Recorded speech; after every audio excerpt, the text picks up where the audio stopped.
भारत में वर्तमान समय में दलित शब्द का अनेक अर्थों में उपयोग होता है। वैसे तो इसकी कोई सर्वमान्य परिभाषा नहीं हो सकती, किंतु मोटे तौर पर उन वर्गों को दलित कहा जाता है जो वर्तमान में अनुसूचित जाति के अंतर्गत आते हैं। दलित शब्द का अर्थ पीड़ित, शोषित, दबाया हुआ, जिनका हक छीना गया होता है। इस अर्थ में हिंदू, मुसलमान, ईसाई आदि सभी धर्मों में दलित वर्ग मौजूद है। वर्तमान समय में जिनको दलित समझा जाता है उनमें से अनेक वर्गों को पहले अछूत या अस्पृश्य माना जाता था। उनका अनेक प्रकार से शोषण हुआ। भारत की जनगणना 2011 के अनुसार भारत की जनसंख्या में लगभग 16.6% या 20.14 करोड़ आबादी दलितों की है। दलित शब्द का शाब्दिक अर्थ है दलन किया हुआ। इसके तहत वो हर व्यक्ति आ जाता है जिसका शोषण व उत्पीड़न हुआ है। रामचंद्र वर्मा ने अपने शब्दकोश में दलित का अर्थ लिखा है, मसला हुआ, मर्दित, दबाया, रौंदा या कुचला हुआ, विनष्ट किया हुआ। पिछले 6-7 दशकों में दलित पद का अर्थ काफी बदल गया है। डॉक्टर भीमराव अंबेडकर के आंदोलन के बाद ये शब्द हिंदू समाज व्यवस्था में सबसे निचले पायदान पर स्थित सैकड़ों वर्षों से अस्पृश्य समझी जाने वाली तमाम जातियों के लिए सामूहिक रूप से प्रयोग होता है। अब दलित या अस्पृश्य समझी जाने वाली जातियों की आंदोलन धर्मिता का परिचायक बन गया है। भारतीय संविधान में इन जातियों को अनुसूचित जाति नाम से जाना जाता है। भारतीय समाज में वाल्मीकि या भंगी को सबसे नीची जाति समझा जाता रहा है और उसका पारंपरिक पेशा मानव मल की सफाई करना रहा है। परंतु आज के समय में इस स्थिति में बहुत बदलाव आया है। दलित का अर्थ शंकराचार्य ने मधुराष्टक में द्वैत से लिया है। उन्होंने दलितम मधुरन कहकर श्री कृष्ण को संबोधित किया है। आधुनिक भारत व दलित अधिकार। आज दलितों को भारत में जो भी अधिकार मिले हैं उसकी पृष्ठभूमि इसी शासन की देन थी। यूरोप में हुए पूर्ण जागरण और ज्ञानोदय आंदोलनों के बाद मानवीय मूल्यों का महिमा मंडन हुआ। यही मानवीय मूल्य यूरोप की क्रांति के आदर्श बने। इन आदर्शों के जरिए ही यूरोप में एक ऐसे समाज की रचना की गई जिसमें मानवीय मूल्यों को प्राथमिकता दी गई। ये अलग बात है कि औद्योगिकीकरण के चलते इन मूल्यों की जगह सबसे पहले पूंजी यूरोप ने ली, लेकिन इसके बावजूद यूरोप में ही सबसे पहले मानवीय अधिकारों को कानूनी मान्यता दी गई। इसका सीधा असर भारत पर पड़ना लाजमी था और पड़ा भी। इसका सीधा सा असर हम भारत के संविधान में देख सकते हैं।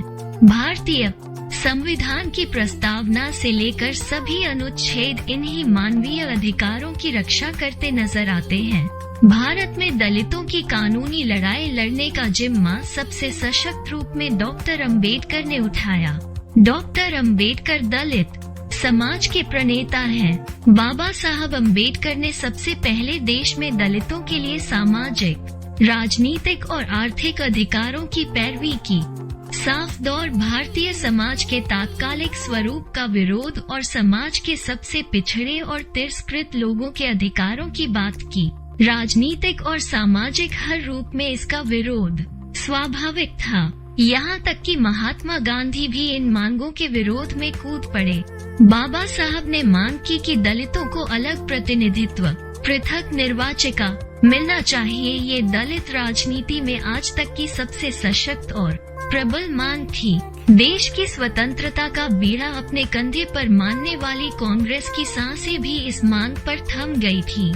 कारण साफ था, समाज के ताने बाने में लोगों का सीधा स्वार्थ निहित था और कोई भी इस ताने बाने में जरा सा भी बदलाव नहीं करना चाहता था। महात्मा गांधी जी को इसके विरोध की लाठी बनाया गई और बैठा दिया गया आमरण अनशन पर।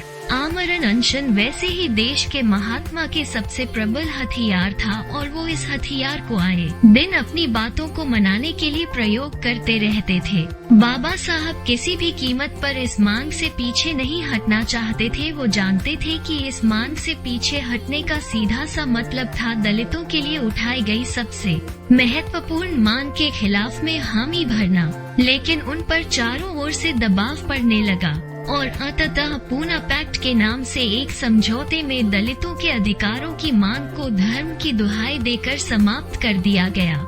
इन सबके बावजूद डॉक्टर अंबेडकर ने हार नहीं मानी और समाज के निचले तबकों के लोगों की लड़ाई जारी रखी। अंबेडकर के प्रयासों का ही ये परिणाम है कि दलितों के अधिकारों को भारतीय संविधान में जगह दी गई। यहाँ तक कि संविधान के मौलिक अधिकारों के जरिए भी दलितों के अधिकारों की रक्षा करने की कोशिश की गई। दलित समाज के प्रेरणा स्रोत व्यक्ति भीमराव अंबेडकर, संत कबीर, संत शिरोमणि रविदास, सावित्रीबाई फुले, ज्योतिबा फुले, पेरियार गाडगे बाबा, जगजीवन राम, के.आर. नारायणन, काशीराम, मायावती, रामनाथ कोविंद, अण्णाभाऊ साठे, लहुजी साळवे, रामविलास पासवान, भोला पासवान शास्त्री, चंद्रशेखर रावण। दलित साहित्य। हालांकि साहित्य में दलित वर्ग की उपस्थिति बौद्ध काल से मुखरित रही है, किंतु एक लक्षित मानवाधिकार आंदोलन के रूप में दलित साहित्य मुख्यतः 20वीं सदी की देन है। दलित साहित्य से तात्पर्य दलित जीवन और उसकी समस्याओं पर लेखन को केंद्र में रखकर हुए साहित्यिक आंदोलन से है। दलितों को हिंदू समाज व्यवस्था में सबसे निचले पायदान पर होने के कारण न्याय, शिक्षा, समानता तथा स्वतंत्रता आदि मौलिक अधिकारों से भी वंचित रखा गया। 1914 में सरस्वती पत्रिका में हीरा डोम द्वारा लिखित अछूत की शिकायत को पहली दलित कविता मानते हैं। कुछ अन्य विद्वान स्वामी अछूतानंद हरिहर को पहला दलित कवि कहते हैं। उनकी कविताएं 1910 से 1927 तक लिखी गई। उसी श्रेणी में 40 के दशक में बिहारी लाल हरित ने दलितों की पीड़ा को कविताबद्ध ही नहीं किया, अपितु अपनी भजन मंडली के साथ दलितों को जागृत भी किया। दलितों की दुर्दशा पर बिहारी लाल हरित ने लिखा। रवींद्र प्रभात ने अपने उपन्यास ताकि बचा रहे लोकतंत्र में दलितों की सामाजिक स्थिति की वृहद चर्चा की है। वहीं डॉक्टर एन सिंह ने अपनी पुस्तक दलित साहित्य के प्रतिमान में हिंदी दलित साहित्य के इतिहास को बहुत ही विस्तार से लिखा है। ठाकुर का कुआं प्रेमचंद की एक प्रसिद्ध कहानी है, जिसका कथानक अस्पृश्यता पर केंद्रित है।